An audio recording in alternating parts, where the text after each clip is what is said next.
I'm Hollie Hardy. I am the Poetry Department Chair at the SF Creative Writing Institute. And we also have other faculty here. Maybe we can go around and just say hello. We have our fearless founder, Alexandra Kostoulas. Where are you? Hello, everyone. I'm Alexandra Kostoulas, founder of Creative Writing Institute in San Francisco. Welcome, and thank you for coming and taking classes with us and reading your work. We'll be recording tonight for our YouTube channel, which we have not posted content on yet, but we're going to. If you don't want your recording in the set, just send me a message and say, please take me out, and we'll edit you out. But I hope you keep yourself in, because I'm excited to hear all of your lovely work. And yeah, that's it. Welcome. Awesome. We also have Paul Corman-Roberts is here with us. He teaches a chapbook class and another one that's coming up soon in March on 21st century poetry and social media. Say hi, Paul. Hi, everybody. Yeah, the 21st century poetry class is a survey of everything you revile, Insta poets to Tumblr poets to Twitter poets and beyond. But also talking about working poetry in other mediums besides the page. So that's that. I should have said when Alexandra was saying hello that she also has a method writing class that's starting up on February 13th. So if you're interested, it's multi-genre and everyone is welcome. Do you want to say something about your class, Alexandra? Oh yeah, sure. It's called Jack Rape's Method Writing Program. It's about finding your voice in poetry or prose. It's on Saturday mornings.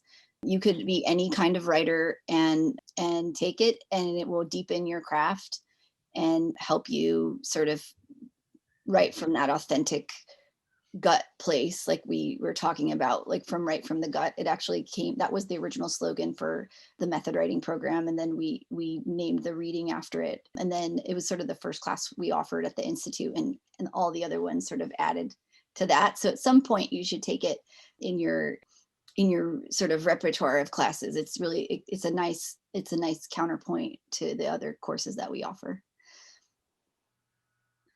Sam Sachs is also here tonight. I'm super excited to have him back.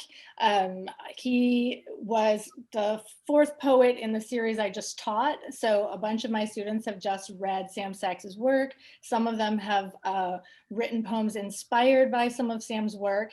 And he's going to start teaching some classes for us here at the Institute coming up in March and April, or maybe they're both April. They're in the chat. I just posted some links to all the classes. So I'm really excited for the queer poetics class that he's going to teach. And he's also teaching our drop-in workshop number 4. That'll be about a week earlier than that.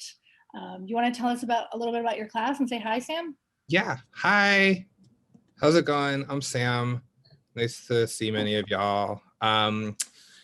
I think the drop-in class is going to be a bit of experimentation and ekphrastic work and thinking through image and like news media and like writing in response to news media. And the queer poetics class is largely just looking at generations of queer writers and sort of imagining what's possible in the page as far as like breaking form and writing about desire and thinking through like histories of queer writing and queer lineage. You don't have to identify as LGBTQIA to take it, but if you do, that's great.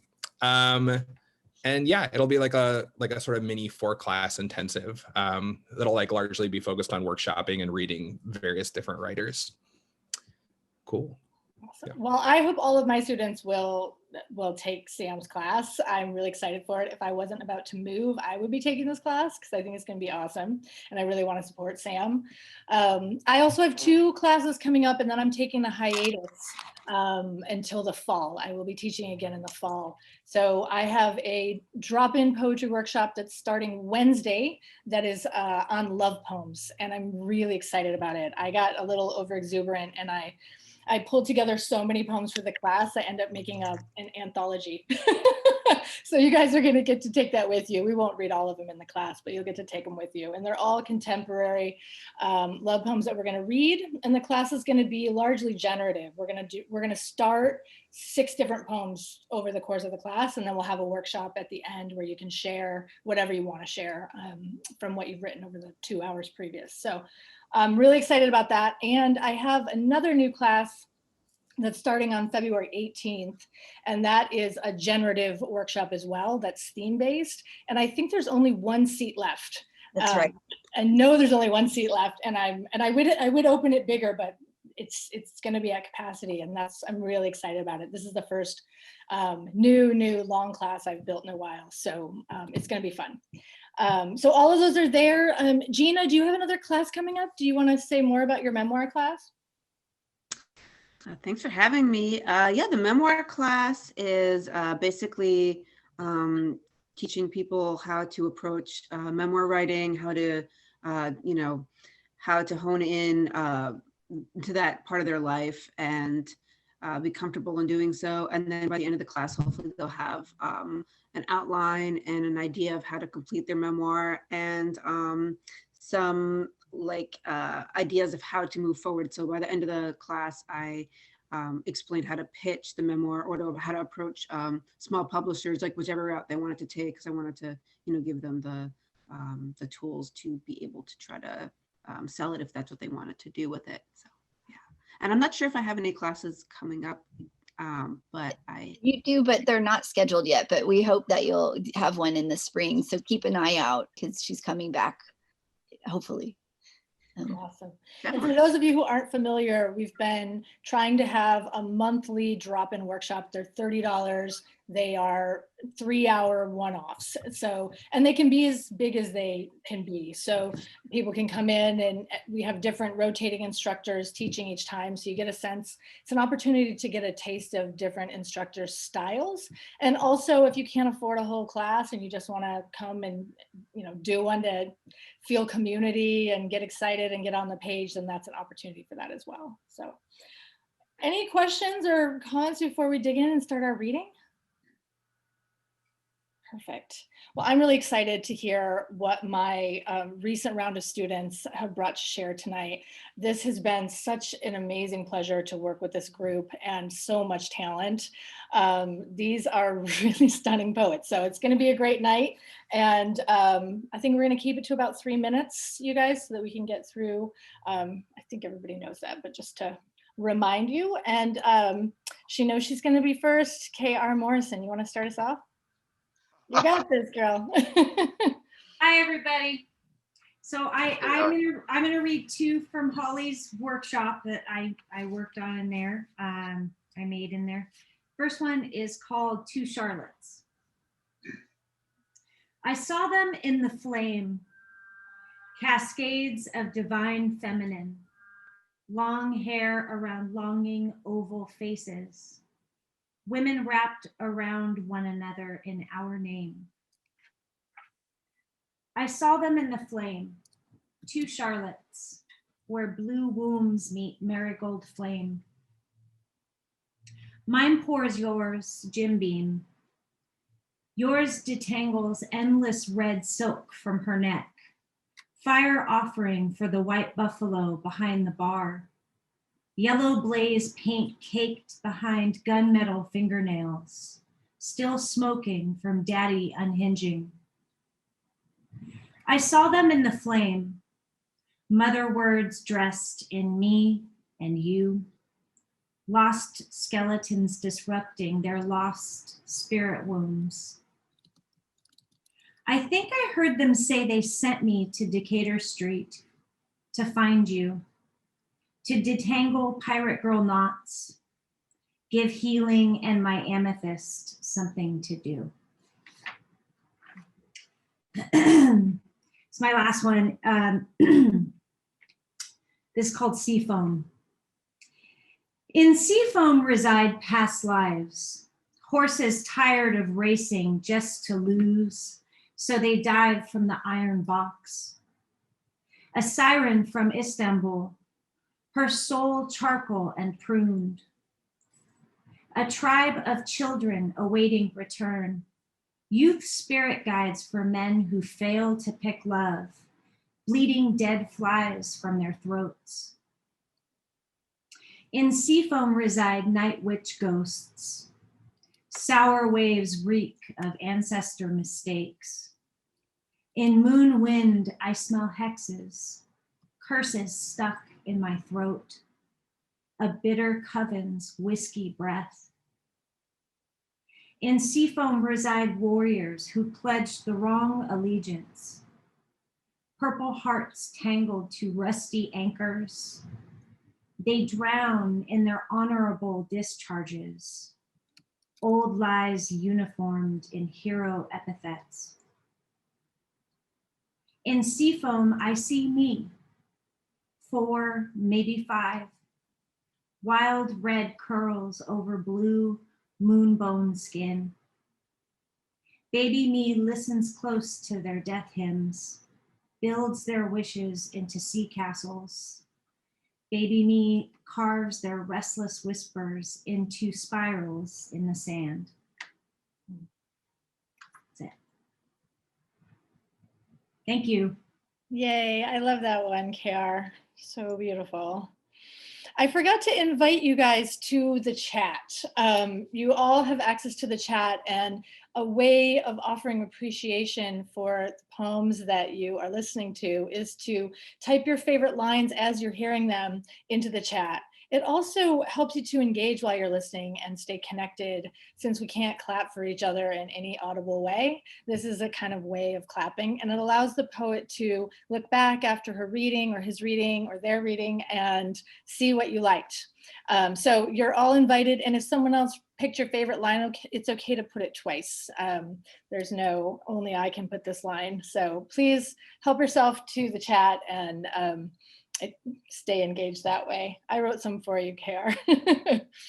Next up, we have Greg Wrench. Hi, Holly. Hi. And hello, everyone. Good to see so many familiar and friendly faces. This poem was written, I wrote this in Holly's class, and it's called The Christening. I hereby name my toilet Donald. No offense, Donald Pleasance, Donald Sutherland, Donald O'Connor, Donald Duck, phooey, Don Knotts, Don Ho, Don Cheadle, Don Cornelius, not even Don Rickles, or any friends past, present, or future named Don or Donald. Memory, 1981, I sip mezcal on the rocks with a classmate named Don. At Steamy's near Bay Meadows, where hopped up quarter horses snap spindly tibias on piquant sod, cockroaches scurry on splintered countertops. We roll chip dice, contemplate the worm, a lick of salt, an acidic wedge of citrus. Snake eyes, bitch, let's have another.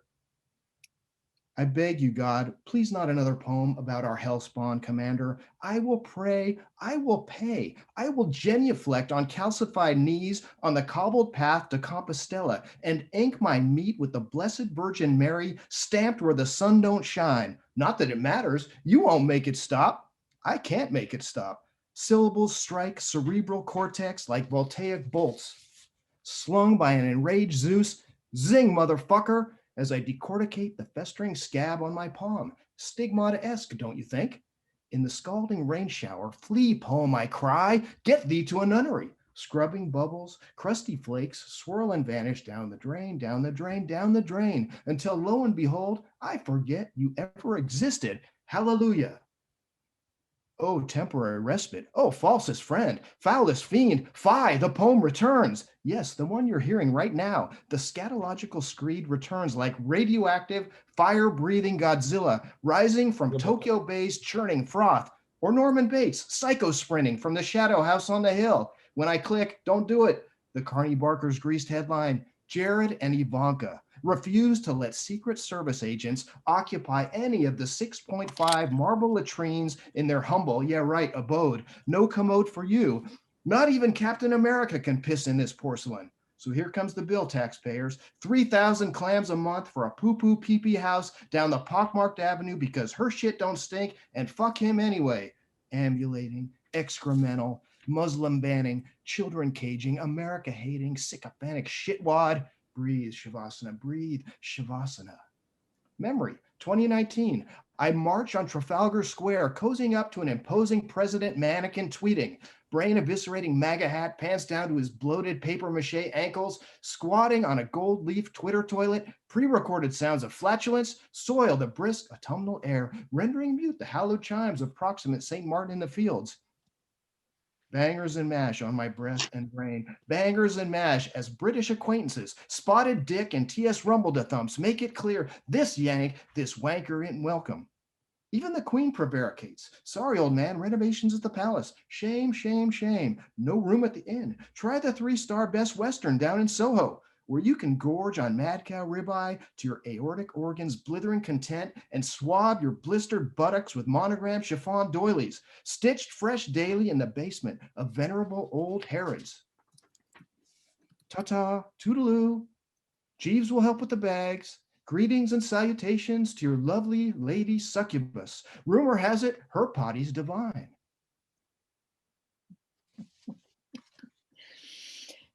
Greg, your political screeds and Jeremiads have been a balm to us throughout the dark days of last year. Thank you. Always a pleasure. Emily Highland is next. Hi, everybody. This is a new poem I wrote from the final assignment, the Sam Sachs assignment from Hollie's class. And the opening line is a line of his, "We Should Bury It," from one of the first poems in his book. And so this is called Elegy. We should bury it that last time together, prone on the bed at your mother's. The last time, air rough between us, I sought anything worth latching onto, legs akimbo. You pushed anger out with such energetic force of thrust. Life zapped into my body and grew there for weeks. And weeks she grew there until some doctor dug into my tunnel and excavated that little gem not buried, dumped instead into a biohazard bin in the hallway of medical suite 3125. While mom waited to receive me in a stiff lobby chair, you did not even call to ask, "Are you okay?" Bury that, bury it all into the soil, into jetty stone.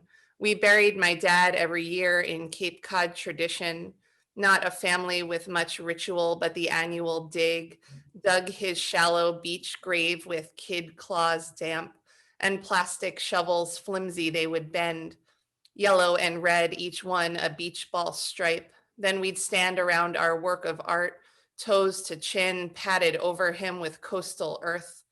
I relished tossing sand on his buxom dad belly and pointing bunny ears behind bald patch. In the sun-stained Polaroid mom would snap. All those years, I never remembered his emergence, just spoonfuls of salty pawed shale we rushed to toss onto his body. Like at a funeral, our sandy fingernails in premonition, burying our father on some cumulonimbus morning, drowsy under umbrellas in black with mealy hands. Thank you. Gorgeous. So that was your Bildungsroman, yes? Awesome. For those of you who aren't familiar, the term is like a coming of age story, and students were invited to write a coming of age story as poem of their own after Sam's. Next, we have Thomas Manuel. You got to unmute, Tommy. Where you at?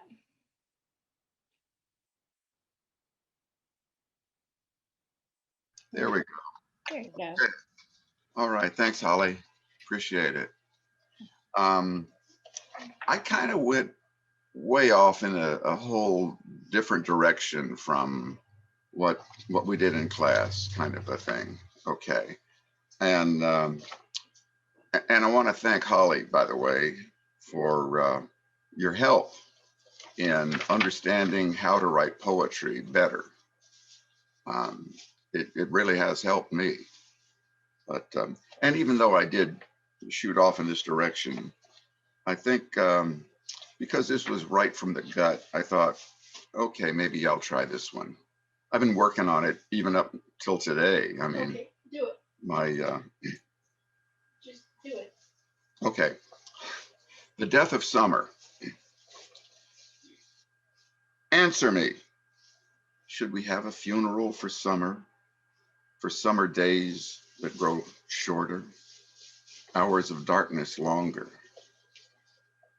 We make our own light. We protect ourselves from the seasons. Should we still mourn? Answer me. Is anything out of season? I remember a time. Oh yes, I remember. Summer afternoon, the first time I was privy to mysteries. Honeybees on white clover flowers, green snake doctors darting through the air. Grown-ups and kids, fresh dirt, stale beer. Wonderful wind, cooling my sweat, carrying her words, soft lips, a kiss. It was much later before I would understand tides and sunsets and seasons. I became educated. Listen to me. Stop manipulating me. I desire, I feel connections to the seasons, becoming as tenuous as those we have for each other. We saved the planet, but not the world. Let's drive our electric cars because we can. See the colors of summer's death, crimsons and yellows of dying foliage. Rejoice in the fall, dead leaves blowing in the wind. Food and wine, a New England autumn in California, because we can, and still feel righteous because we saved the planet, but not the world. Climate changes, summer dies, withering, strangled by autumn. Unmourned again, and again and again and again, until I cannot avoid seeing the horizon. Its changes, moving closer, wavering, island of mortality, as clear as the seasons. I love that ending. That was great. Thank you. Really nice new one. All right. I lost my controls here. Up next, Shauna Sherman. Hello, thank you, Holly. I have a new one with me today based on our last assignment, based on inspired by Sam Sachs. It's called Confessions of an American Tweaker. The time you found the small bag in the parking lot of Best Buy, the time at the club you thought you talked to Jesus, or was it the devil because the snake tattoo went from his neck to his eyes? You swear it was like being next to the divine, its stimulant properties. The time you danced all night, steam swirled from your head like mist from a tree, same as the time you searched the dance floor for the blue pill and saw 100 souls when the DJ said, jump. Each of these moments rammed into your gut as he pumped. You looked back to see his slim hips, his tiny ass contract in the hotel mirror. There was no time to gaze at the picture of the Judean palm or smell the room's verbena body lotion. The time you grabbed a pillow to cushion your head. That's what you get, bitch. You would be the ghost this go around. Roaming, you would do the using. Someone said life isn't always fun. When you were young, fun was the goal. The time the bag glittered against the dark asphalt, you did it because you thought you wanted to get away one last time. Well done. Loving the gritty. Good job. Well done. Awesome. All right. Up next, we have Elisa Salazan. Hi, everyone. I also did a poem after Sam Sachs, a Bildungsroman. This is called Chesapeake. You promised us treasure. You, our trusted friend, you a man who buried plastic jewels on an island just for us. You who brought a faded map of mystery, you who ferried sisters on a top secret hunt for hidden gold. You who I wished were my father.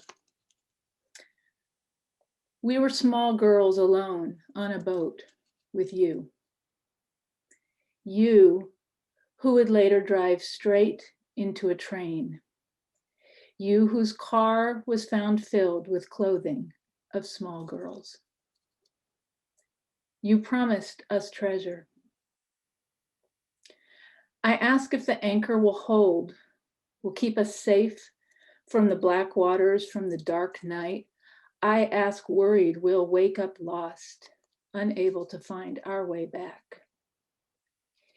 You say we are safe with you, you say. I reach for a cup, or did you hand it to me? I drink to swallow the aspirin. Was it aspirin that you gave me down in the dimly lit cabin of the rocking boat in the dark night? I gulp, expecting water, but get burning shock. Not water, but whiskey. I choke, I gasp, I swallow fear. You comfort me. So sorry, so sorry. What a shock. Whiskey when you reached for water and you just a small girl. You tell me sleep. You promised us treasure. You carry me to that triangle berth tucked into the bow of the boat. You place me in that hidden space. And I hear you say, it will be okay, it will be okay, it will be. The waters of the Chesapeake still lap against the hull. Is it any wonder I dislike boats?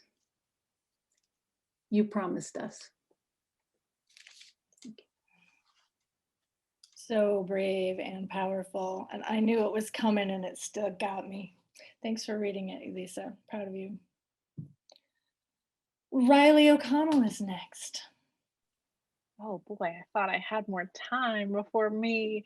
So this, technically I wrote this a couple weeks ago in our Ben Lerner lesson, and then I realized when Holly posted the Sam Sachs writing prompts that technically this is a Bildun's, I'm gonna mispronounce it, Bildungsroman, I think, maybe. So I did get it, that's exciting, yay. So yeah, so I guess this fits for Ben Lerner and our Sam Sachs lessons, but it's called Self-Portrait as the Things We Put Inside Us. Unremarkable as he was, I remember his wife was on her third baby of biblical sobriquet in as many years, and he was pulling out his demerit book because of a 15-year-old girl's Old Navy shorts. Then our Messiah, whip smart, tampon pulled out of a pencil bag, cast across the classroom like money changers' tables in the temple courts, like a Pharisee trying to get into the kingdom of heaven. And I said, thank you, Jesus.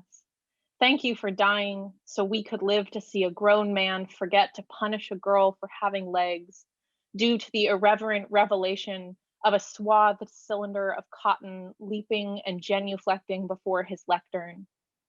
But of course, this poem isn't about tampons or my mom making me a truant on days they paraded anti-Planned Parenthood pregnancy propaganda, or the columnist evangelist youth group leader decrying birth control as an abortion every day.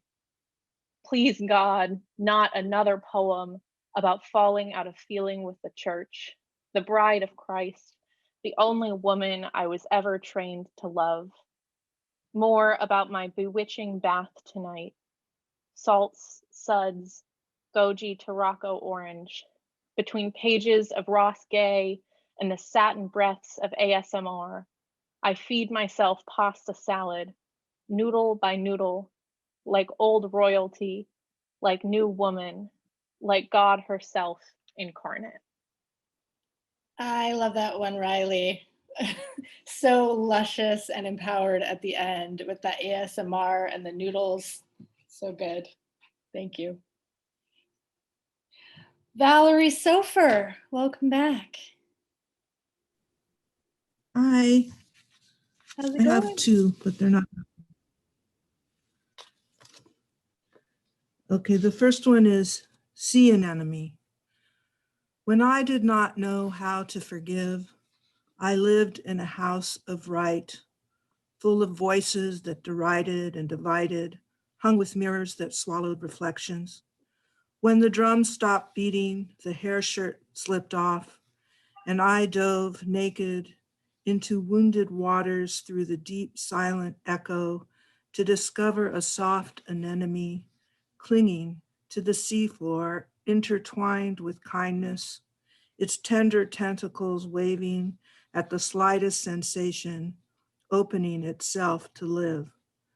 When I gently pried myself loose, I looked into a mirror that opened doors to a sanctuary without walls, and all I saw reflected was me. This one is Groundhog Day .2. I didn't ask to be awoken with words, but there it is. Another day that serves time on a gilt-edged Dresden platter, a silk ribbon of hope curling through the roses. Another day of just me to embrace the unbearable bearing. Driving solo through a traffic jam of thoughts, I have to wonder, where is this all going? Make the bed, watch the dawn before it disappears. There must be more then. Another day of freedom in this playland prison, only a walk around the exercise yard. On a day of blessed rain, not even that. Through a window, amoeba clouds change their mind every few seconds. Tulip tips push through sodden soil. A mother's white umbrella, snowflake in the rain. Little girl in pink wellies wearing a mask. What kind of world?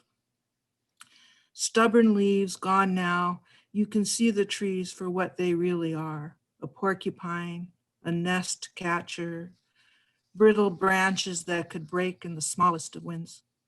The day changes shape. Another fatigued sleep shadow day passes just as quickly as when. Moon-faced clock winks and time sails off on a comet tail. Another day of run-on sentences. Where is this all going? Suitcase sits in its corner, punished for even thinking about travel. When the time comes, I will wipe off the dust, oil its hinges, make it shine. When the time comes. Another day of paragraph endings. Cat cautiously, I approach bed, waving a white flag, wondering will I survive night's battle. You can invite your dreams in to remember, but I just ask for a cavernous sleep. I have remembered enough, shapes of broken dreams, dreams that fall off the edge of the page, and hope I will wake up to embrace another day of disquieted quiet. Beautiful, Valerie. Thank you. All right. Up next, we have a returning student. So one of the things I love about these is I get to hear what my students that have just finished a class get to celebrate the end of the class and all they've accomplished, and also listen to students in other genres and other classes and see other teachers. But also, I love it when we have older students that have taken classes a year ago or 2 years ago come back and read for us so we can see what they're doing now. And you get to stay a part of the community that way. So G. Macias Gusman is up next. Well, thank you, Holly, for such a beautiful introduction. It makes me cry. I got a brand new one for you, written just for tonight, and I just finished my manuscript, and I guess you're just gonna have to wait. So it's called Maneuver. I found her smile between tarot cards. Sure, she had knife holes in her back, but that's how sunlight reached her spine, heart, and soul. Are you the most beautiful girl in the world? She said, I see you're a man of intense passion. I don't know. I wonder who else can see through me. She has the type of sadness that chocolate peanut butter ice cream can't chase away.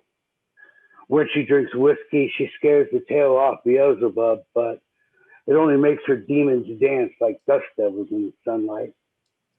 Eddie boy can see you're a woman that can read a road map.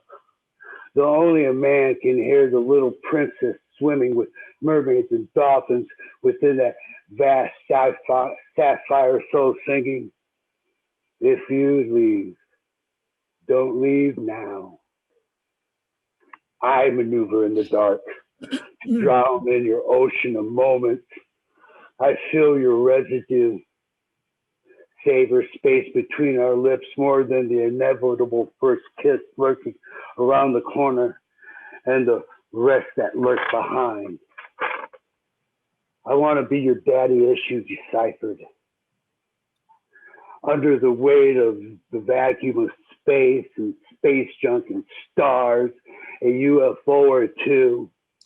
We drink red wine from bottles and use the blue smoke from the air to repack our zigzags as we get high on time and chitter and chatter. The cool thumbnails moons stick into the dirt. Trees grow like kaleidoscopes. She's silent and plots. When she dreams in careless color, reality fades into everything I can hold on to. Are you the most beautiful girl in the world? I don't know, maybe. If not, you're a damn fine woman, one I'm sure Marble dreams about in between the shuffling tarot cards. Thank you. Loving the new work, Gabe. Beautiful. Thank you, Holly. Yeah. Another longtime poet of the SF Creative Writing Institute, Liz Cahill.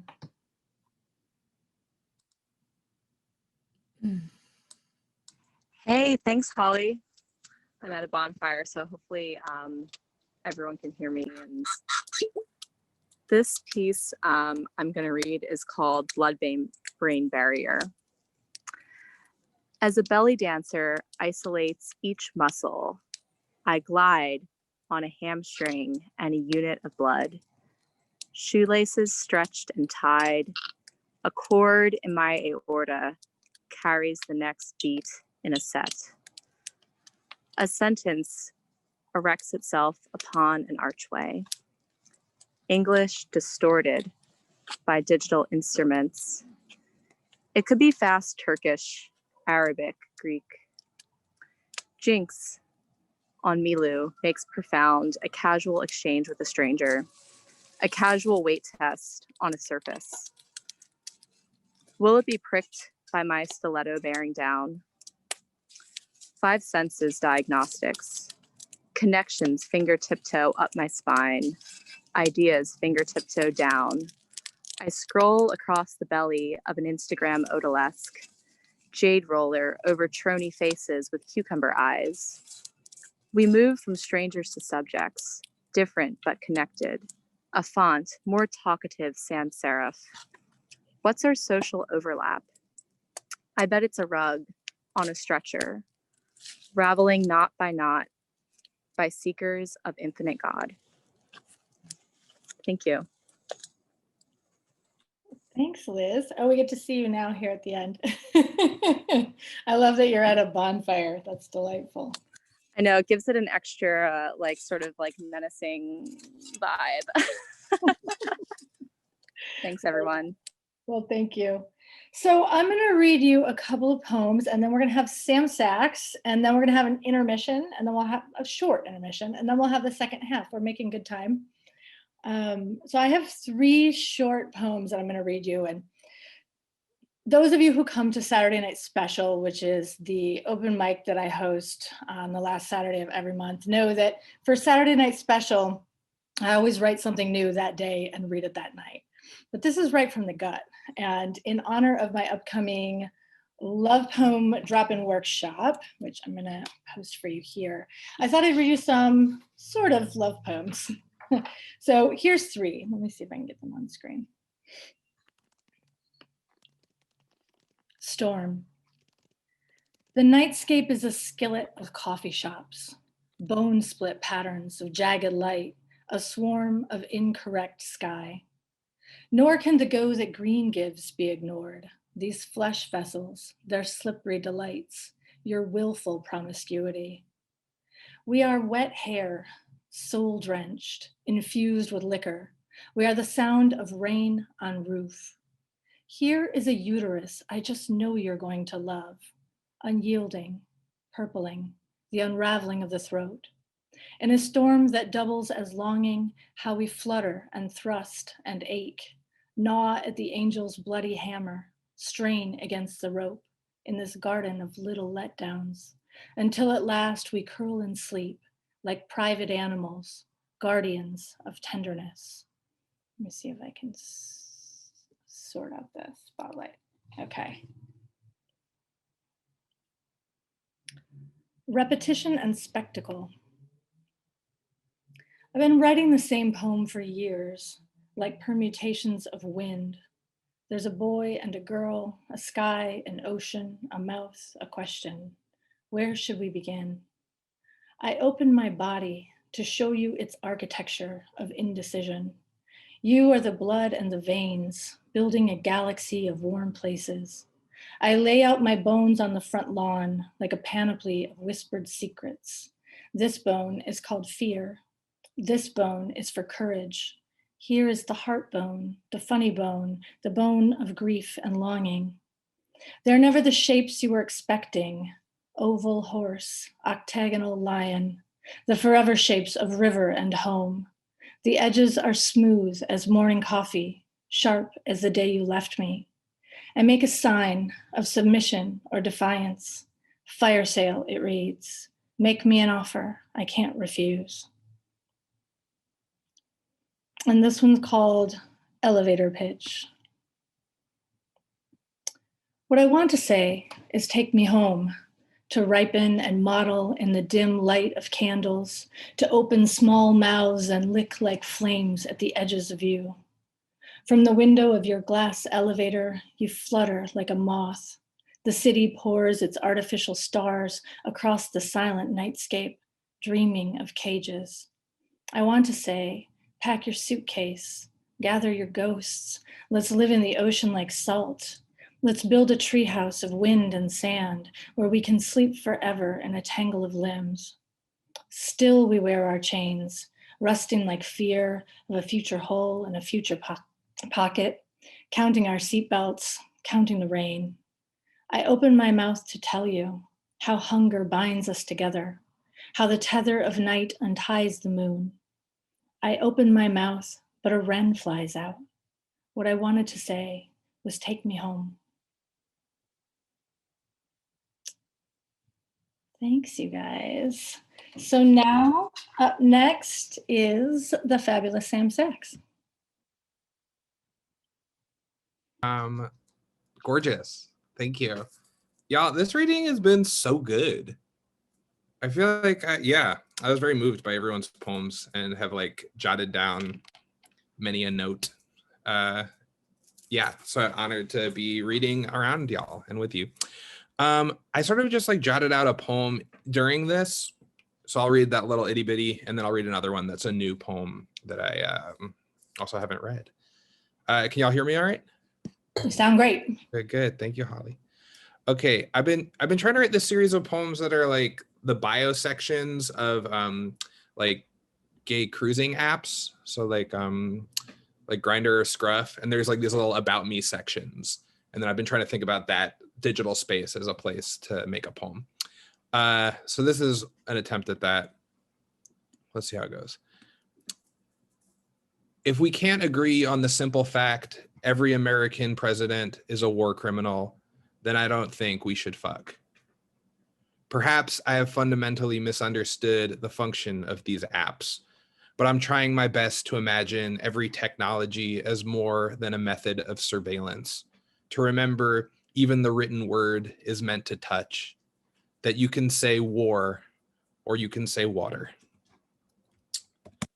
Okay, so there's that.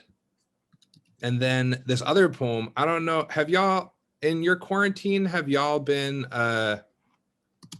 nostalgic for things that you may or may not have enjoyed before quarantine?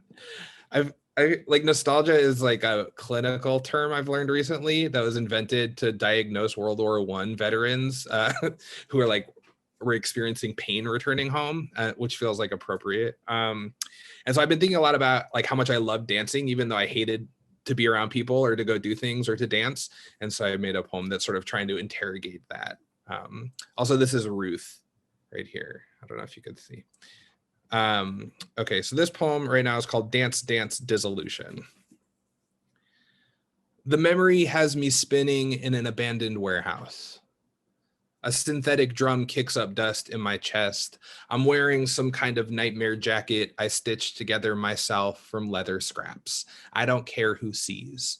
The lights are low enough, all of us have been soft blended into nothing, into one body. At last, no desire to feel desirable. And who cares what chemicals I've swallowed and which ones my brain's made itself. The floor is a mouth waiting to open. I came here with friends alone, to be by myself, beside myself, to stomp atop lips. The beat you'd have to be dead to miss. Arms lifted into Gothic architectures waiting to be torn apart by a war. I kiss a boy just to leave my lip gloss on him.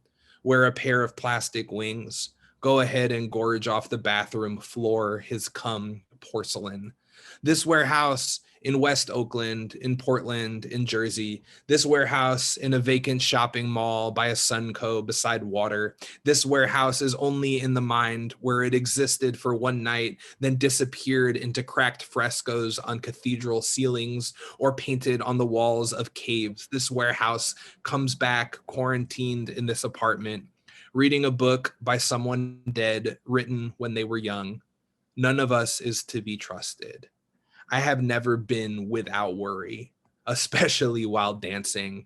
My people come from worry, worry my country, worry my wild lung. I was never young. Even as a boy, I was an old man straightening papers, which, if you insist, is also a form of dancing.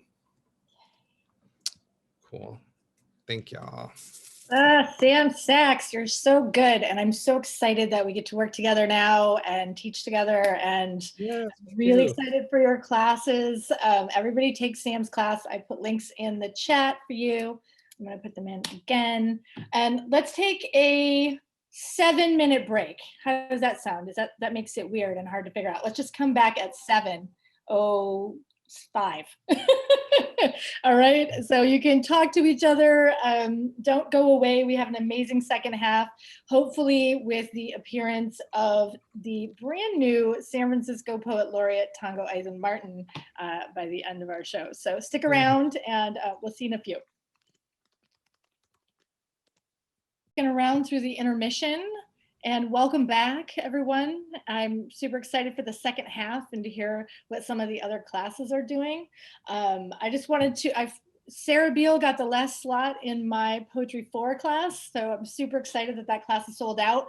Everybody should take Alexandra's class who's still looking for a class. And if you want to be on the waiting list for my class, send me an email in case anybody doesn't show to it, or if we end up doing a second one. And I'm going to hand it over to Alexandra to MC for the second half and bring it home for us. Alexandra Kostoulas. Hello, I'm Alexandra Kostoulas, founder of SF Creative Writing Institute. I'm a very shy host, and so if I mess up, I'm sorry. I'm not shy in person, but for some reason I'm a little camera shy. So forgive me if I bumble around, but I'm really excited to hear your work, and the first half was amazing. And so excited to hear the second half. And You'll see me a lot of the times behind the scenes, doing things for the Institute, scheduling the classes. I'm working one-on-one behind the scenes with Hollie Hardy, the poetry department chair, to schedule the poetry workshops, and then Nick Mamatas, who's the prose department chair.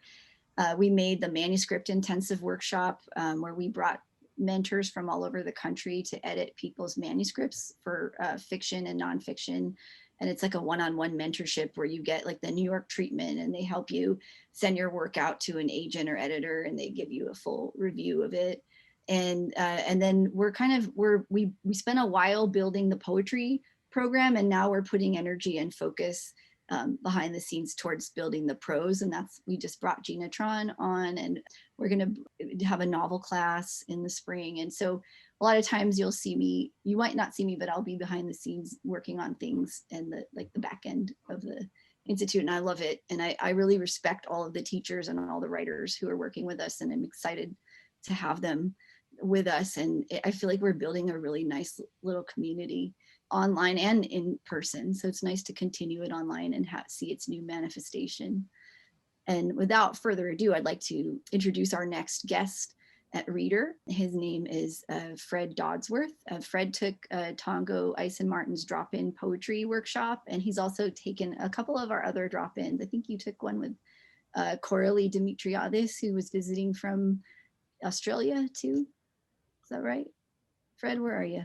Right here. Okay, welcome. So I'm going to actually read the thing that I wrote in Tongo's class because it's different than what I normally write.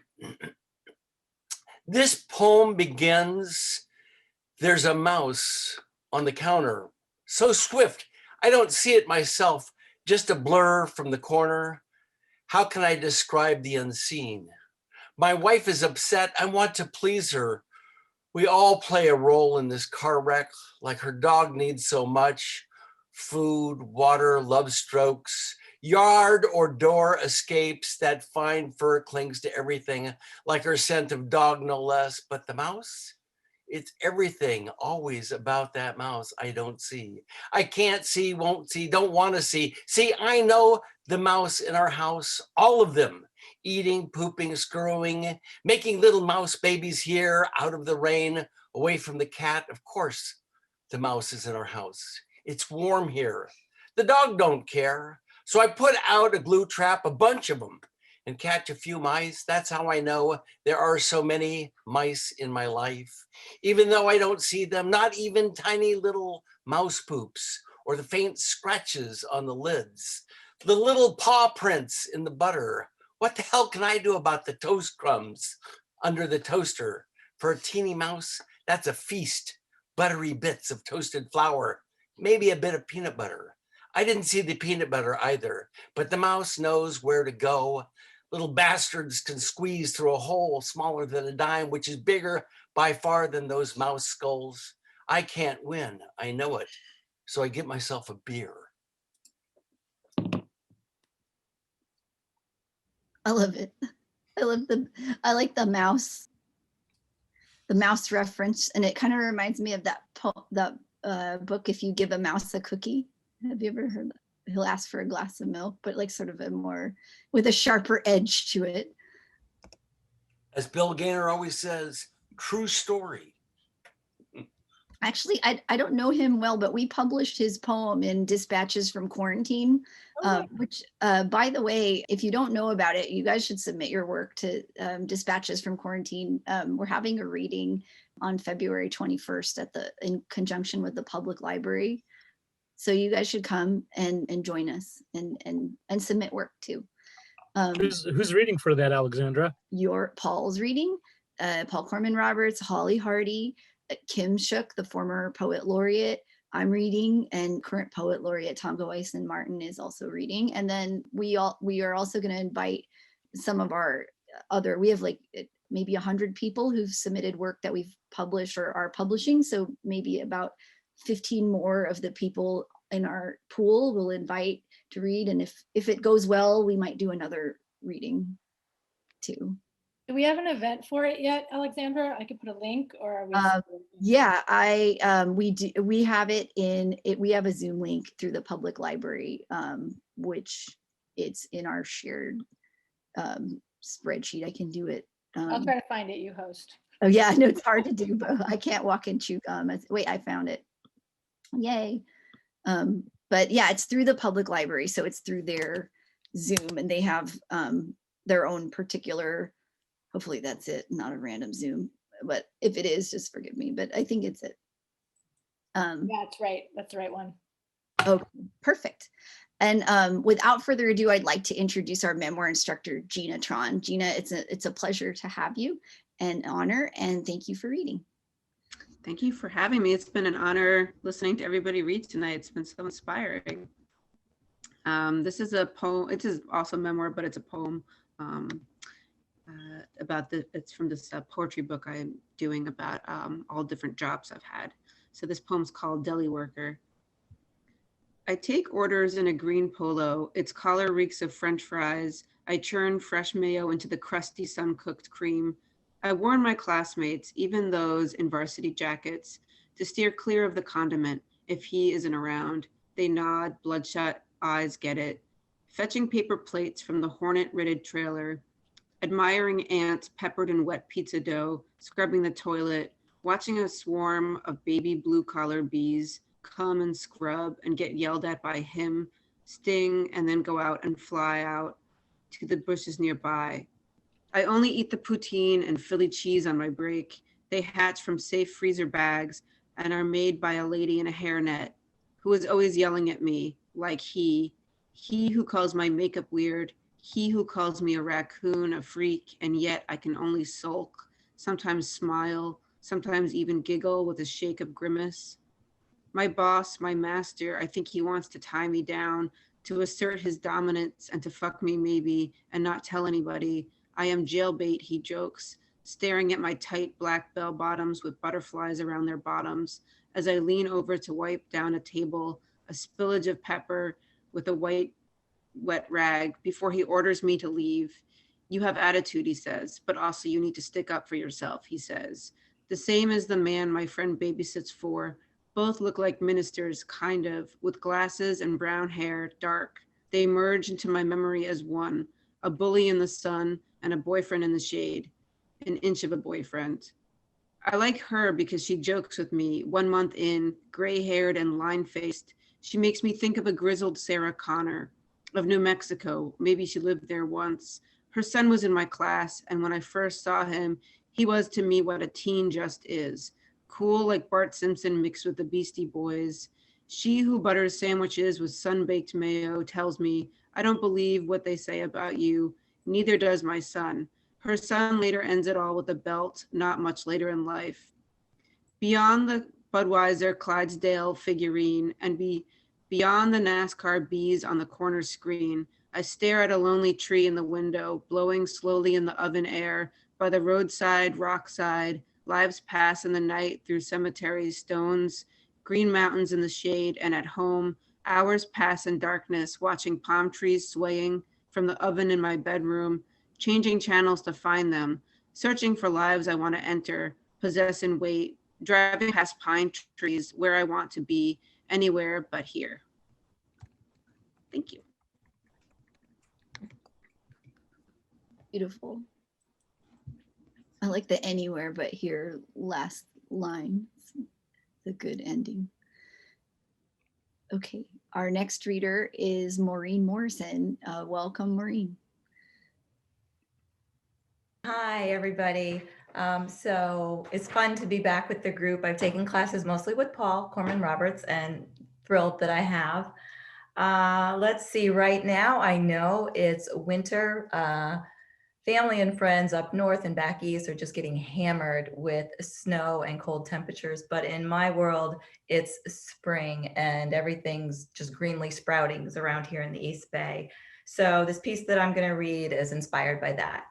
And the title is You Should See. Sweetheart, I made a small mixed green salad I thought we might share. Glass of wine? He's calling to me out the open kitchen window across the yard. And when you come up to the house, you should see the pixie iris. It's blossoming in the far back corner of the raised bed. Out behind dormant strawberry vines, dead zucchini runners, I find it. Common coastal wildflower, not much more than 4-ish inches tall, yet it stands regal. Violet petals on point, trumpet blooms with stained glass patterned throats of indigo, ecru, and strokes of gold. Even its leaves tangled up with the weeds herald dignity, evergreen mostly, long and narrowing, topple in double rows, overlay like praying hands. Thanks. It's beautiful. Am I muted? Did I mute myself? No. Okay, good. I didn't, which I'm glad about. Sorry, I got into the poems and then I get bad at hosting. So, but thank you for the beautiful work, Maureen. Up next, who's next? Let's see. I've lost my list. You ever have too many tabs open? That is me all the time. I think I am. Marilyn. Oh, Marilyn, you're next. Welcome, Marilyn. And Marilyn's been with us. Marilyn Dykstra has been with us in person in our in-person classes and also online. So it's nice to see you making the shift to the online world. And we've also published her beautiful poem in Dispatches from Quarantine. Thank you for that. All right, thank you. My first one is short and the second one's longer. To Amanda Gorman. You are the future of poetry's return to rhyme and rhythm, slamming our capital and nation. No more blank verse without couplets or cadence, rather a beat with melody, written to be spoken aloud in cafes or on YouTube, not read in a tome or chanted in monotones, but recited with vigor. Wake up, America, to a new poetics and a new age. And the second one is longer. Into the city. I drive down boulevards, past neighbors walking dogs, enter the parking lot and slide into a spot. Grab my knapsack and head into the station, scan my smart card, run up the escalator and duck into a waiting car. I grab a seat and observe. The early morning passengers, a man with distressed jeans, a woman with streaked hair, a teen girl with crimpy hair pulled back, young man with a leather knapsack, a Middle Eastern family, father, mother, teenage son, and daughter, Chinese man reading a newspaper, a couple chatty. The car jerks to a start. We leave apartment complexes, car sales lots, a soccer park, and a shopping center to dive under 680 and head up the pass, covered with mustard, crowned with a cross. On our way to Castro Valley, we arrive at parking lots, semi-trailers lined up in rows, housetops and apartment buildings with tree-lined hills as a backdrop. At San Leandro, I see piles of lumber, truck cabs and trailers stacked like Lego blocks, boats and RVs, office buildings and duplexes, warehouses, sunshine biscuits, deserted rusted vehicles, and along a side street, a homeless camp, and a giant rooftop spider. We arrive at Coliseum, home of the Raiders and the Oakland A's, houses on one side, warehouses on the other. The Oakland Cannery, graffiti on fences, walls, rooftops, and buildings, the verdigris double domes of a church. Fruitvale brings murals and billboards, another homeless camp of tarps and carts, graffiti on the right, condos on the left. A bright blue house with gingerbread stands out among decaying homes with peeling paint. On my left, a tall apartment complex. On my right, oil tankers and train cars. We go underground to Lake Merritt. In the dark, I listen to engine growls. We emerge to see semi-trailers, cranes, and murals, only go back underground with flashing lights alongside the only landmarks. We arrive at Embarcadero, Montgomery Station, and Powell. Underground, each one like the next, with only signs to distinguish them. I exit the car into blinding station lights. Which way? Disoriented, displaced, discombobulated. I ride an escalator up, pass through a gate, choose at random a direction, Market Street and Thrift. I walk past people at a ticket line and a street violinist out in the open air. then past a businessman sipping coffee at a table, and a man wearing a quilted jacket with a hood, sitting on a public bench with two large overstuffed shopping bags. I ride another escalator up to street level in Payless shoes. I turn around and around, dizzy. Which way? Google Maps sends me up Turk along the Tenderloin. I pass man after man, each wearing worn pants, a jacket and knit cap, standing on corners, pacing up and down streets. I find my destination next to the Shin Theater, 25 Taylor Street, an empty office building, gated, locked. I question the guard at the theater, then ring a bell. No answer. I stand alone and wait until a black man arrives wearing a turtleneck and a beret at the same address and appointed time. We wait, strangers, safe together. I love it. I was listening and I was like, is she describing the way to our SF Creative Writing Institute? Because I was like, oh, that's so Oakland. Oh, the gingerbread house. Oh, the Lake Merritt. Oh, when you're going under. Oh, Embarcadero. Oh, the oil tankers and all and then the Port of Oakland. And I could see it. I've been on that BART. And then you got off. I was like, I wonder if she's walking to 25 Taylor Street. And then you were like, 25 Taylor Street, and I was there. And yeah, good job. Excellent. Thanks. Very vivid. And yep, that's where we were in the flesh, and hopefully we'll be back in that area again to be back together. I'm hoping the Institute, by the way, we're planning on staying online until we're going to be the last people to go back in person. So we're going to keep our online programs indefinitely, but we'll be eventually going back in person, probably I'm thinking January 2022, because we're not essential. So we might have some element of like in person, depending on how things go, readings in the park, that kind of thing. But until then, yes, we'll find our way. But I love that description. It was a great journey and very, very real. I've taken that trip many times, both directions. So, okay, up next is Norm Maddox.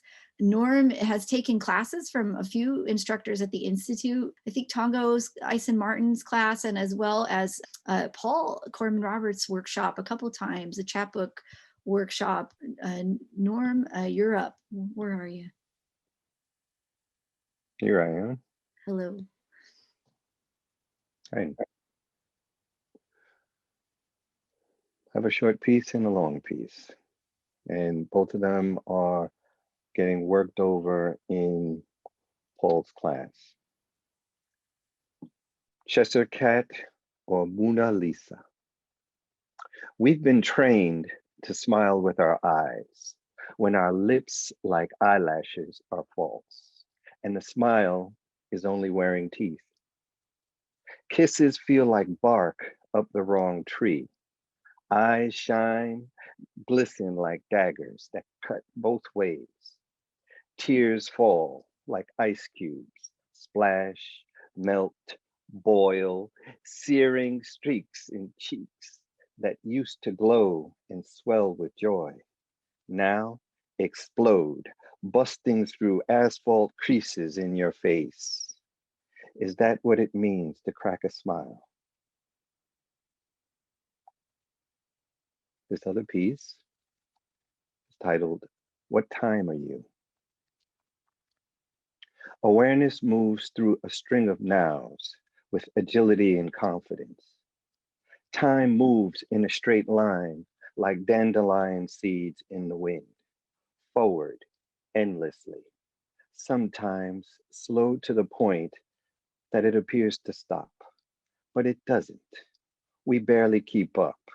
We are usually behind. We get distracted by a thing and become attached to that thing.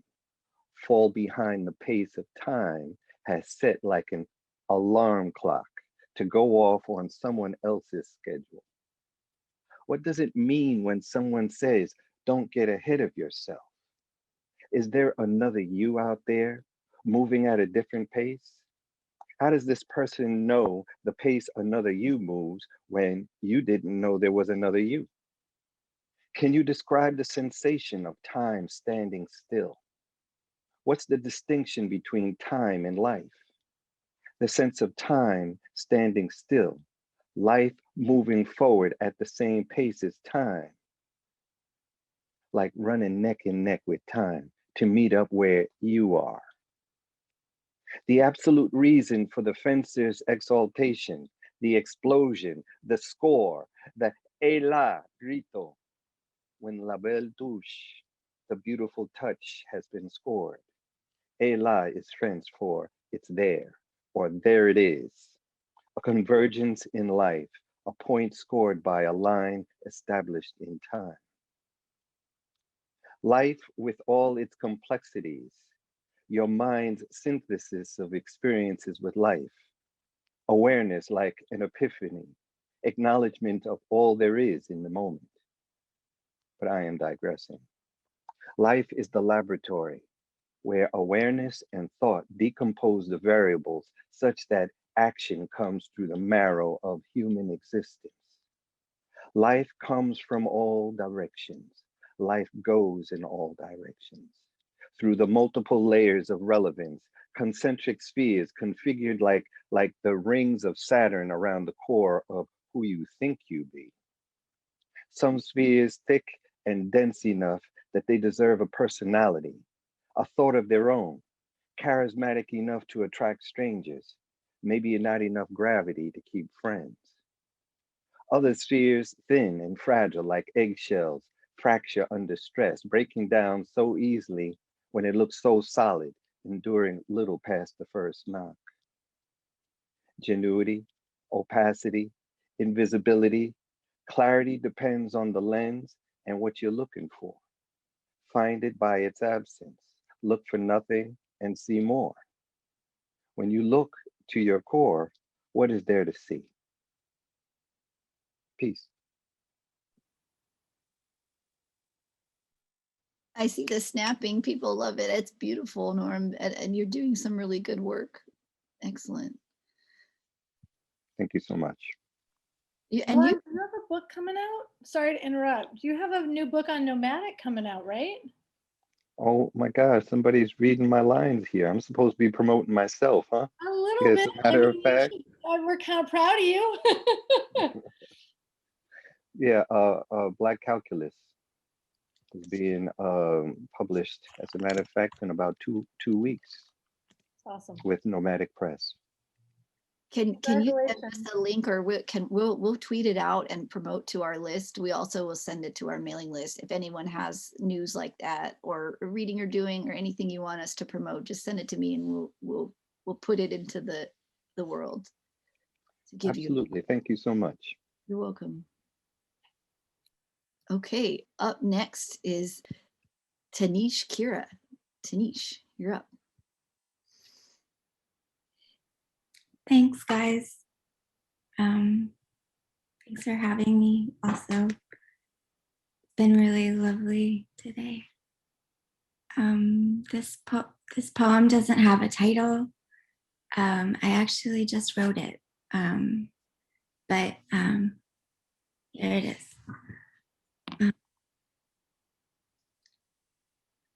When you spend most of your life letting people, situations, those that test and cut down your belief in yourself, your ability inch closer, outside, inside your house, heart, body, hack through your body because you think you need that energy, dark swarming swirls, leeches, you deserve it, believe it's there for you, not against you.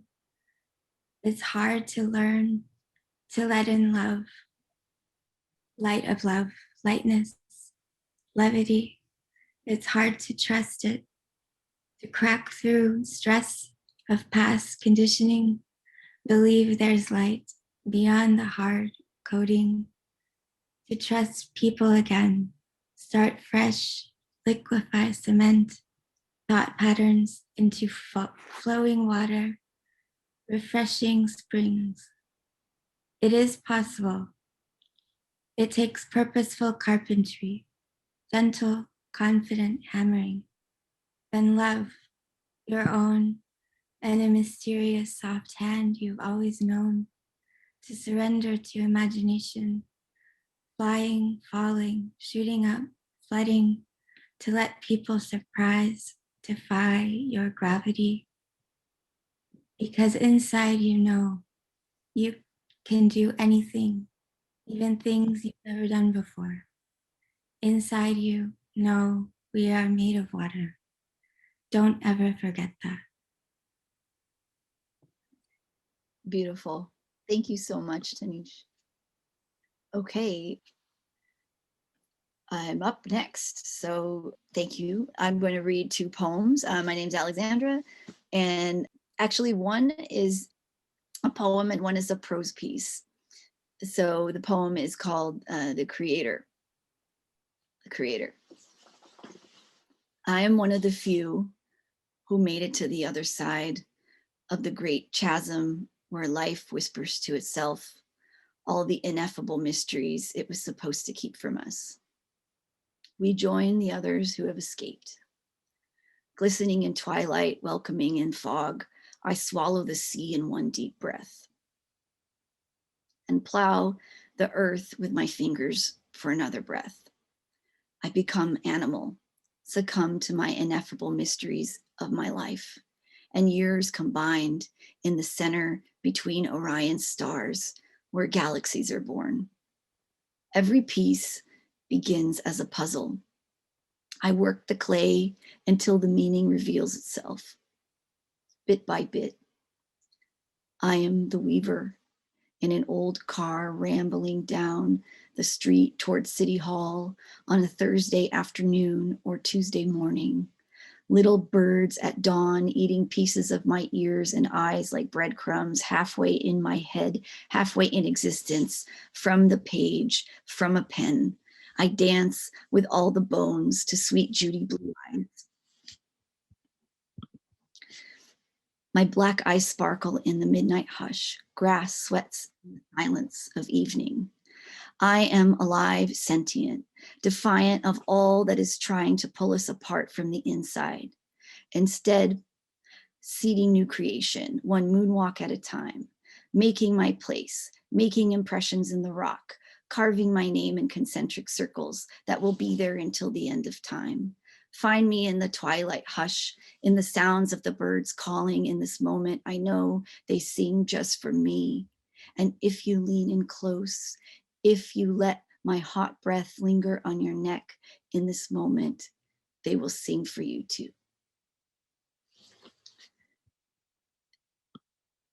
Thank you to Paul Corman-Roberts who helped me edit that poem. And I took all your edits.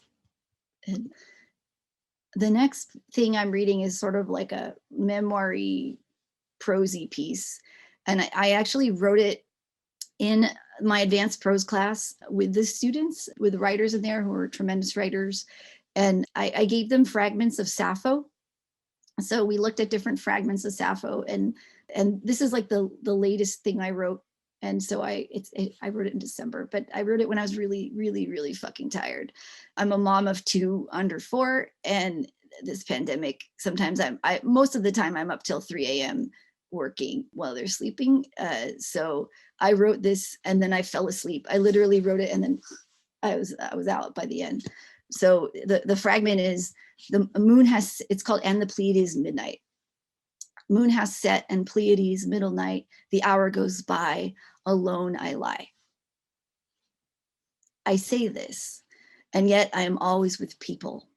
The last few nights of the pandemic, I have been stealing away in my imagination to the empty apartments upstairs and to the left and to the right of me that our neighbors have moved out of, and putting my feet up on imaginary chairs and having cups of tea.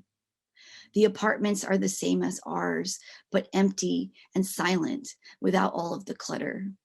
I yearn to go up there and sit in silence. I feel guilty leaving, but I go anyway. Sometimes during the long pandemic days, there is no place where the children end and I begin. There is always baby on my hip and laundry going. There is always a dirty stove and a full kitchen sink. There is always an unmade bed. I am always tired. There's always another demand on me, something pressing, something pressing. Sometimes I sleep so little, I get the chills and I worry if it's COVID, if it's allergies, or if it's asthma. Or maybe it's just sheer exhaustion and then I can't sleep. Today was the deadliest day of the pandemic so far. Instead of watching the news, I took the day off and watched a Christmas movie with the kids on repeat, cuddling under the covers. Their eyes, their hearts, their spirits are so pure. They believe in goodness, in light. They want to be happy. They play and have fun. They have no idea what is going on right now all around them. They don't know that our hospitals are at capacity or that we have a madman for our president. This was written in December, that our Congress is sitting in their villas debating on whether or not they should pass the next relief package. I have shielded them and will continue to shield them from what I can, from the vitriolic rage that has gripped half the country, from a president who is trying to have a coup, from the in-laws who are going off the deep end, who think it's the end of days. Here I lie alone, first time all day when people are not wanting things for me. The twinkling garish Christmas tree decorated by a toddler sitting at my feet. My Pleiades, a wooden star I made with my son from purple glitter glue when he was 2, hangs where he insisted it should go on the Christmas tree. Up again at the midnight hour, the time of all moms. Thank you. And our next writer is a tremendous writer. Her name is Rowena Henry. Rowena, you're up. Can you hear me? I can hear you just fine. Okay, great. I think that Alexandra oversold me, but thank you very much. I've been taking classes with her for years. I have a piece I want to read. It's a little memoir piece. It's called Hallelujah. And I'm going to be singing a few verses, so I want to apologize ahead of time for my voice and for it sounding flat. On the night before his inauguration, I watched President-elect Biden and his wife and Vice President-elect Harris and her husband attend a ceremony at the Lincoln Memorial Reflecting Pool to honor the then 400,000 Americans who died of COVID during the pandemic. It's such a large number, and the fact that thousands of people still die every day is more than most of us can comprehend. It's hard, even for me, a retired nurse, to visualize their tragic passing and the pain and sorrow left in their wake. I worked with cancer patients for many years, and I cared for many terminal patients and their grief-stricken families. Yet my mind too shies away from the reality of the death and destruction the pandemic has caused, even though the news blares the rising numbers every day. At the reflecting pool, they had a simple ceremony and lamps were lit to commemorate the lives lost. And then one of the singers sang the beautiful Leonard Cohen song, Hallelujah. Hallelujah.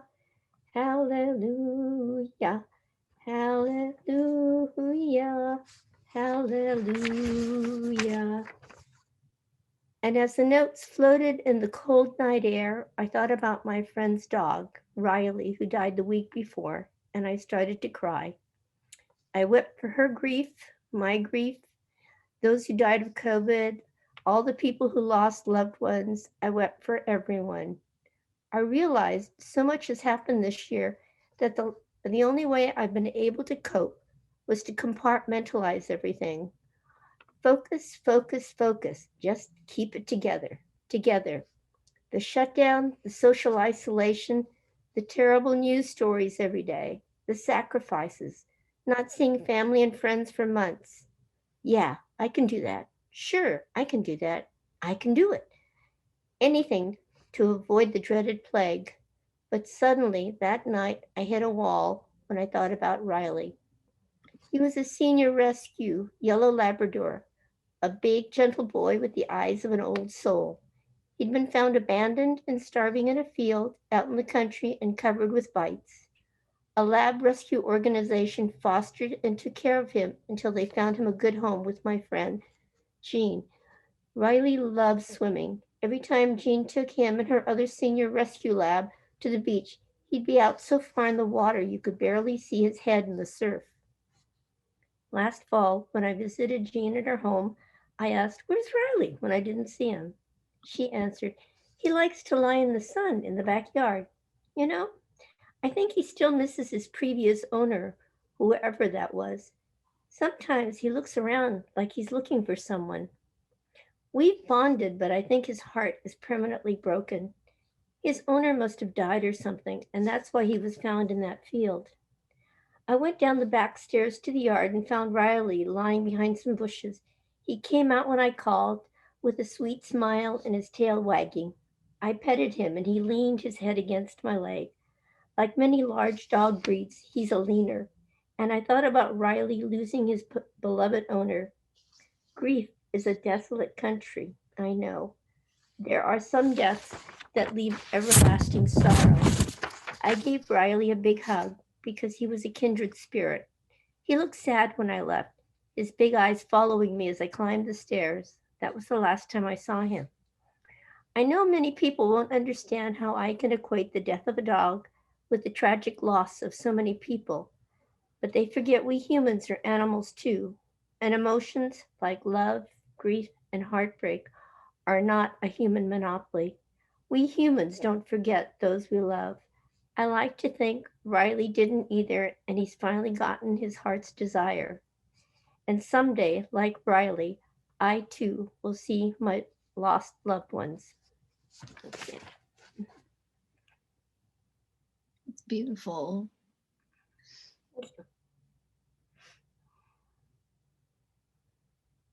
People love it too in the comments. Good job. And yeah, go through and read the comments around when you read, because it'll make you feel good. I did it for mine and I felt wonderful after, because you get nervous when you get, when you get off off the stage, as they say. But that was really beautiful. Thank you. We've got 3 readers left, and our next reader is Linda Michael Cassidy. If I say your name wrong, just correct me. People say my name wrong all the time, and I totally correct them. So if I made up a pronunciation, which I sometimes do, please correct me. But Linda Michael Cassidy, I've seen your name before, and I believe you're a student of Paul Corman-Roberts. Unfortunately, I don't think she's in the room tonight. Oh, okay. That's okay. Then our next reader is you, Paul. Paul Corman-Roberts, one of our esteemed instructors at Creative Writing Institute and a fantastic poet and editor of poetry, is up next. And he has a class coming up that we created as kind of like, he sort of made it up when we were like, how are we going to go in Zoom? And then we've got it, or how are we going to do this online? Let's make up a class. And then he kind of started this like, oh, well, I'll do 21st century poetry. And then he became very interested in the idea of poetry on Instagram and new media poetics, and then that class was born. Somebody kept needling me about it too, saying like, do you actually want to do this? Do you think you want to do this? I don't know who that was though. Was that me? Maybe. I don't know. Were you at that meeting? I believe so. I was there. So yeah, no, it's a great creative idea. So good job, and welcome back. Yeah. Thank you. And I'd be remiss not to notice, I also have a book coming out from Nomadic Press in March or April called Bone Moon Palace. It'll be a full-length collection of poems, hopefully in the springtime. Okay, this is called Fast Times in the Flatlands. My social media blows up while fighting hipster douchebags in the middle of 10th Street, which might not be the best way to advance the dialogue. If I could get a mulligan, I might say, I hate you, but that doesn't make the way I acted toward you right. Instead, in a singularity, I yell out to them, come on over here. And they say, no. Then I say, come over here. And then they say, we don't want to. I need them to receive my rage, to be on the shitstorm pipe end of my social media baggage, emptying out all over my channels, blowing up just after midnight, distracting me from their rude ass and inconvenient flatland party buzz that so needed addressing by yours truly. Because on the other end of the phone was my shady friend telling me his dog ran away into the night. And if you could do it over, but no, plans change. You knew the plans were unstable. You wind up being part of the chase. You wind up looking to comfort a friend, wind up looking for a lost pet. Others bear witness, but don't really care. Like maybe it's not the first time they've seen hipster douchebags or neglected animals on the run. Like maybe they know it won't be the last. Is this really your chase? How did you wind up here tonight? A meth head triggered by his relapse, triggered by a dog gone missing late at night? Perhaps it is the battered girlfriend you feel sorry for, her blackened eye pulsing as she says yes to the arrest, says yes to the restraining order, and together you watch the back of his head recede in the back of the departing squad car, and she asks if you would please spend the night with her.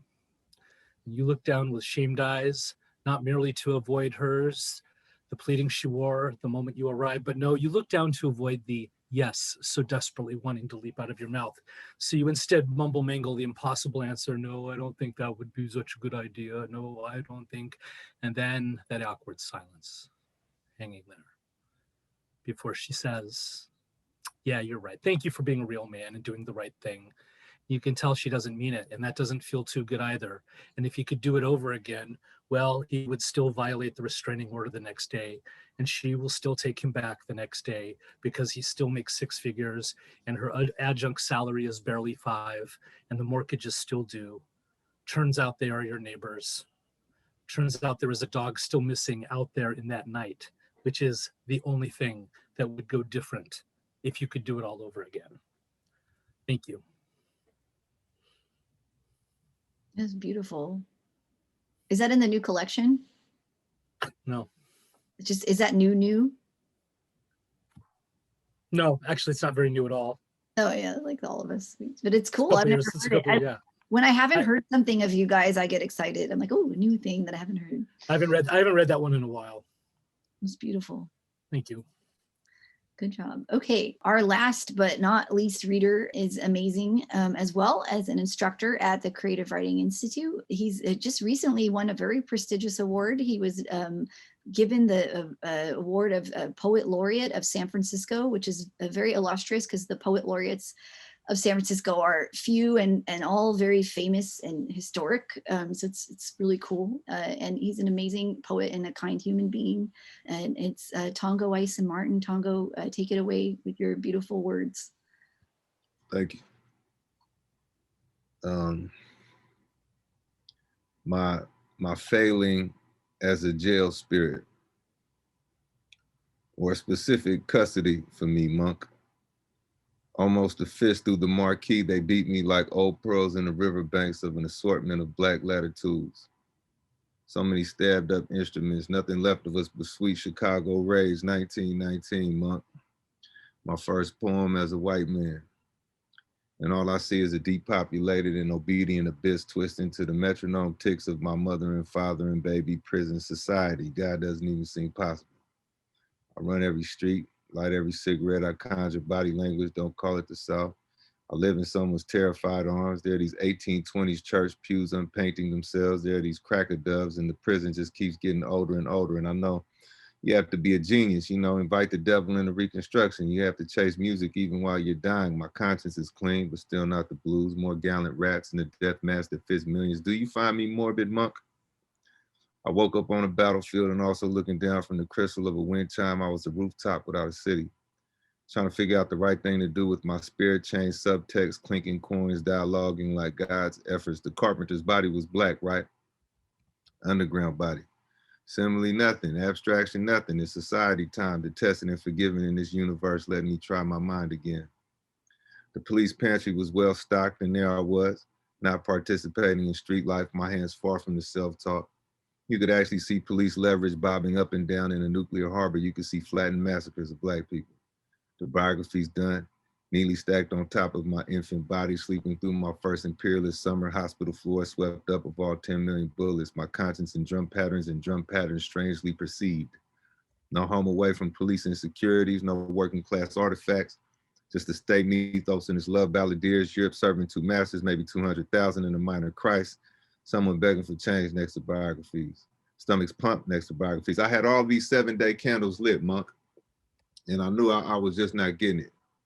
The pain was just not sliding down the notes right, not saving someone's world, just odd walls of fear, asking, well, what is there actually a true self between these mildly confident walls, recalling how the front of the body feels outside. Social contracts, well-dressed and courted shrewdly, stabbed at shrewdly. Societies wander together like hopeful drops of a virus. Citizen testaments bent on offering me a nation of breadwinners to hold me back like it's a Brinks. I wrinkle the concrete sometimes like flesh. My Martin Luther King permanence turned away from a podium into the reeds like God is the dangerous twin. Black August to the mountaintop balcony on my bedroom floor. You know, they steal you from the earth itself and suspend you in your broken neck from their fullest euphoria, from the loyalty oath of their great superstitions, loyalty oath of their agrarian reform. I return to my mother completely disrespected. For peeling the heat off of purgatory, they kill poets like me. Walk me away from my poems, never to be heard from again.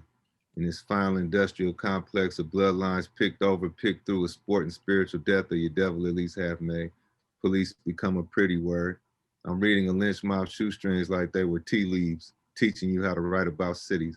It's the 25th century in the mirror, people. Tyranny against your chump change. And you're a chump to be mocked, even with a gun in your car. Cupid and needle work spell tuned for the proletariat, the relapse ministry. Talented people curled up in a fetal position next to a diamond dime. Just another service day in the theatrics of a tea house fascism, and a bouquet of surveillance cameras, and the poverty of God. New blue eyes, corpses of water, newly potted presidency, or one big shiny coin if you ask animated capitalism and other non-literal voids, killing is white freedom. The deification of hyphens, medicine bread and picture shows, great protesters in LA, guests of our ink, drop kicking roses in the graveyard, DC mink like a stone torn in half, the pen advances despite CIA guideposts, despite non-African past and futures, a metaphorical but not surreal day in a horn-ridden life, horn player improvising king, like a radio prize fight featuring Shango himself, a real hand sweeps the land of racism. May I return to the ground. May I make progress with the gun. My mother, Emmanuel.